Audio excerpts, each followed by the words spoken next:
Mbote na biso bien-aimé dans le Seigneur, kola pambola bino esika nyonso bosili kozwama, esika nyonso mabota na bino ezwami, pe esika nyonso boza kolanda biso. Toza na esengo mingi ya kozala na bino ebele na programme oyo uta tobanda pe ndenge tozali kokoba. Nzambe na lola apambola bino, Nzambe azongisa mingi na bomoi na bino, na misala na bino pe na mabota na bino, parce que vous donnez beaucoup d'intérêt na musala na ye pe na maloba na ye. Nzambe apambola bino na kombo na Yesu Kristo. Alors, les autres ont continué l'étude na biso, toza toujours na 6e dispensation na biso, tozo mona ba livre oyo ba komela ki biso pona ko ba ko découvrir nini oyo bon moment na kati ya 6e dispensation. Mingi ezali ba lettre oyo apôtre Paul akomaki et les autres komona moi une grande partie ya ba élément mususu oyo ko permettre ete to sosola na kati étude na biso makamuni oyo tozali komona. Alors, les autres ont un deuxième livre, ils ont introduit deuxième livre à Corinthiens. Deuxième livre à Corinthiens, tout le monde a eu premier livre, et les autres ont un deuxième livre, ils ont introduit yango pour évoluer dans l'étude na biso. Mais avant cela, j'aimerais que tout sambe la tout ce moment na boko na Nzambe comme ça et permettre que biso tout temps na commune na biso. To bondeli. Papa to peso merci na kombo na Yesu, o ezali mokolo malamu pesi biso mokolo na sengo. Kombo na omoko ekumisa malibela na libela na bomoi na biso. Merci na privilège otozui papa ya koyeba koyekola maloba na yo pe ya koyeba kopambola na molimo santo pona compréhension tozali ko dispenser na pambo libota na yo bandeko basi mibali ba frères et sœurs nyonso esika basili kozwama na importance bazali kopesa na maloba na Nzambe ngolu na yo eumela na bomoi na bango pe kimia na yo ezali kolola bango na kombo na Yesu Kristo. Amen. Rapidement, tozotanga mokanda na deuxième livre à Corinthiens, chapitre 1, totanga verset 1 à 4. Après, tu sauter, totangi verset 14. 2 Corinthiens, chapitre 1er, verset 1 à 5, pardon. Et totangi verset 14, rapidement. 1 Corinthiens, chapitre 1, verset 1 à 5. Paul, apôtre de Jésus-Christ par la volonté de Dieu, et le frère Timothée, à l'église de Dieu qui est à Corinthe et à tous les saints qui sont dans toute l'Archaïe. Que la grâce et la paix vous soient données de la part de Dieu notre Père et du Seigneur Jésus-Christ. Béni soit Dieu, le Père de notre Seigneur Jésus-Christ, le Père de miséricorde et le Dieu de toute consolation, qui nous console dans toutes nos afflictions, afin que par la consolation dont nous sommes l'objet, de la part de Dieu, nous puissions consoler ceux qui se trouvent dans quelque affliction. Car de même que les souffrances de Christ abondent en nous, de même notre consolation abonde par Christ. Verset 14. Comme vous avez déjà reconnu en partie que nous sommes votre gloire, de même que vous serez aussi la nôtre au jour du Seigneur Jésus-Christ. Alléluia. Gloire au Seigneur, que le nom du Seigneur soit béni. Nzamba pambola bino lisusu. Lelo tozala mokanda d'introduction il y a deuxième livre à Corinthiens. Deuxième livre à Corinthiens veut dire tout simplement il y a le premier livre à Corinthiens ou la première lettre des Corinthiens et la deuxième c'est ce que nous sommes en train de voir aujourd'hui. Alors, pourquoi nous avons un deuxième livre à Corinthiens ou bien pourquoi apôtre a commencé déjà premier livre et a commencé le deuxième livre? C'est ce que nous allons voir aujourd'hui. Mais il y a une chose que je voudrais bien aimer que Tchabino expliquer bino ezaliete. L'évangile d'une manière générale, ce n'est pas ce que les gens, la plupart des gens sont en train de prêcher. Parce que nous avons aujourd'hui bato belé o babengami bien sûr, mais en réalité, c'est un évangile.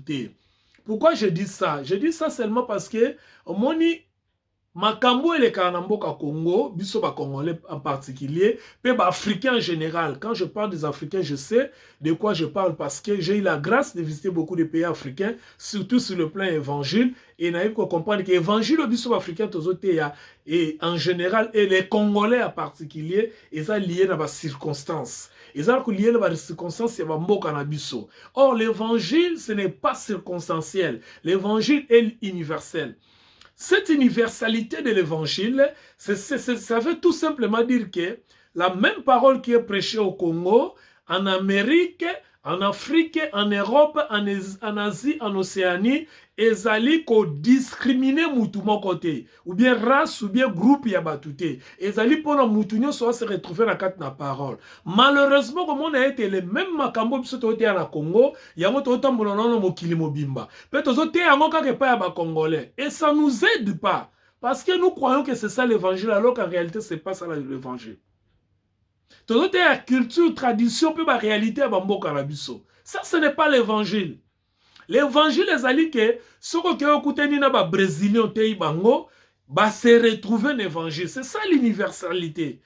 Soko ke okuteni na ba Nicaragua, okuteni na ba bité à Nicaragua, o te bango ba se retrouver. Okuteni na ba anglais, okuteni na ba français, na ba américain, na ba canadien, na ba australien, ba ukrainien, je ne sais pas, ba nationalité nyoso bikolo nyoso faut ba se retrouver. C'est ça l'évangile. Or okoki kende ete na évangile na biso par exemple ke te yango na Serbie ote yango nini okoki kende évangile na biso to ke te yango na pays neti okei neti comment dirais-je okei neti na mboka lokola Canada okei te ba canadien évangile na biso ça ne marche pas. Okei neti par exemple évangile na biso okote ya ba anglais okei te yango ba écossais okei te yango ba français. En répétant makambo elekaka na Congo, ba omona ngo bizarre. Parce que biso évangile ya kaka okopambolama. Prophétie, bandoki, ba freinage, ba blocage, alors que pas bande comme mususu et ça bongote. J'étais parti dans un pays anglophone, dans un pays d'Afrique, chez nous en Afrique, na kerote ya bayambingai, et quand je suis parti là-bas, le jour où je devais prêcher, les gens se sont retrouvés. Parce que je n'étais pas parti avec l'évangile des Congolais. Oh, les Congolais, ils ont l'évangile. Kobuka bikeko, batolo nase, le sambwe futaka. En fait, nous avons des concepts propres à nous, to créer, to kansaki yango l'évangile. Yango un évangile te. Wane zali ba makambo ba créer par rapport à ba circonstances ya Congo. Par rapport à la circonstance de pays africain. Okobala, côté retraite pour que nos bala, na bamboka musuma kamwanez ezarabongote. Les gens qui veulent se marier, bah qui na mairie, bah coûte moi c'est mon bal, je t'aime, bah yokani, bah qui bah balani de bible lobi, ceux qui mi balem ça tout, bah tout mi balé bah yokani, likolope bah nenge kanga mi likolo de pe kanga marase. Ceux qui bah ça d'accord. Bakeka na mérite lingani to balani babalani. Bana besoin de retraite bana prière te. Maintenant quand tu viens annoncer évangile na biso mabala on n'est pas na bango. Batu ba mais qu'est-ce qu'il dit? Oh kosomba ndaku. Oh kosomba voiture. Ça c'est chez nous. C'est-à-dire ça ba déclaration prophétique. Mais en réalité ce n'est pas l'évangile. Parce que les bambo comme soupe on somba ndaku pour on somba voiture et ça problème te. Il suffit d'avoir un crédit moko ya bien, ok, puisque on a une voiture, bon, on a besoin de voiture, on peut sanga, on te donne, bah signer mikanda, bah checker crédit, on se réserve, bah pesio. On m'a son mandat où j'ai un ami pasteur qui est aux États-Unis. Il a acheté une grande maison. Je me rappelle une fois, il m'a dit que pasteur, n'a commis propriétaire tata lopang aux États-Unis. Et il faut mon lopang mango. Il m'avait même envoyé des photos. Mais ensemble la guitare, je n'ai quitté à ça qui est le côté. Les systèmes de la société, on les a tellement organisés que si tu veux acheter la parcelle, tu vas batailler le crédit dans ce que bien, bah pessu aux autres mais chez nous, il faut qu'il y ait une retraite, il faut bonder là. Maintenant, tous les systèmes, que c'est ça l'évangile. Ce n'est pas ça l'évangile. L'évangile, c'est quoi? C'est la mort, l'ensevelissement et la résurrection de notre Seigneur Jésus-Christ. C'est ce que nous allons voir ici. Les seigneurs, tous le livre, deuxième livre à Corinthiens. Tout le monde a le premier livre à Corinthiens. Tout le monde est apôtre Paul, a dit ça l'investigation. Investigation par rapport à Nini, par rapport à l'église où il y a un format qui, et ça le la beauté qui bana. Mais bana bazali na ba lakin, bazali ko kolate, ba yeba ki makamo mingi te, bazali na ba thématique ozali ko déranger bango. Il fallait maintenant apôtre Paul abanda ko expliquer bango. Asali ba investigation ba problème na bango ezali ki nini? Ah, bazali na problème bo. Bazali na ba mauvaise interprétation belé. Bazali na ba incompréhension belé. Bazali na immaturité belé. Tant investir, asali investigation, allez, apesi bango ba piste de solution. A expliqué comment comment première lettre. Maintenant, nous sommes dans la deuxième lettre. Pourquoi il a écrit la deuxième lettre? Il a écrit la deuxième lettre pour 4 raisons. Première raison, ça allait être, apôtre Paul a eu un fardeau après avoir comme première lettre, à Talia le que bana oyo, ce qu'on expliquait bon ma kamunyon so. Mais quand il n'angai, na fardeau moko boye parce que ba problème on a traité na ba on a premier livre à Corinthiens, il faut na yeba maintenant ce qui va maîtriser yango, ce qui va assimiler les sons de comment le la fardeau na ye. Yango na siko il fallait ami la qui sait pas na bango, ya zanani pe ya salini na uta wapi aleka wapi amona nini pour leur permettre bango siko ba comprendre que makambo ya zoloba eza ya yete. Makambo a expliqué bango et où t'es pas na été. Ça c'est la première raison. La deuxième raison c'est que il y avait 20 moko ya méfiance pas na moko. Le apôtre azomi mona te est-ce que et kobota pena mbuma bato ba comprendre ngai ba ko sala ndenge nga pena na zokanisa. Moi méfiance boko bozai kati na ye mais de l'autre côté tant azota la relation na ye par rapport au père yemoko nanzambe azo bâti confiance moko ozo salate azo mona berer nyonso to pe ba lakin ba incompréhension nyonso o ezalaki na kati na ba doute nyonso o ezalaki na kati ya batu oyo et c'est le parce qu'il a expliqué bango mingi parce que vous allez vous souvenir que 1 Corinthiens ils ont 16 chapitres donc aloba qui pena mingi expliquer bango mingi donc en anglais to baka build trust. C'est-à-dire, il y a se construire qui, a mis tonga qui, confiance mo kati na ye, que makambo nazali ko, makambo nyonso nazali ko komela bango, bakoye ba vraiment ko assimiler yango très bien. Ça c'était la deuxième raison.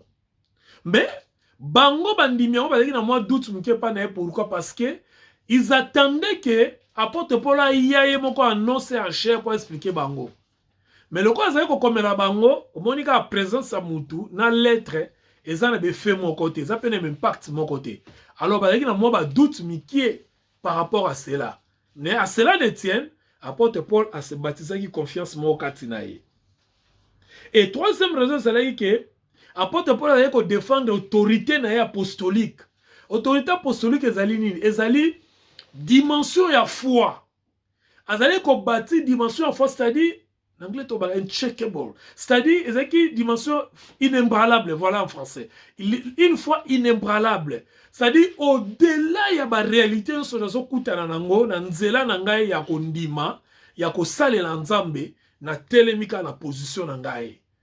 Alors, il fallait ce qu'on explique, bana, ok, nyonso bakoye kokutana nango na parcours na bango. Nyonso bakoye kokutana, et dans la souffrance, et dans la difficulté. D'ailleurs, ensemble, le deuxième livre à Corinthiens, ils ont parlé de souffrance, de difficulté, de problème, de solution, de confort, de déception. Alors, il fallait bâtir confiance à Makasi pour être Allah qui sait pas banana que nazana bo konzi par rapport ya kondima o nazana ngwe pa na Nzambe. Pour ngai Nzambe ne mta former ngai. Ngai Nzambe ne mta lakisinga makambo oyo.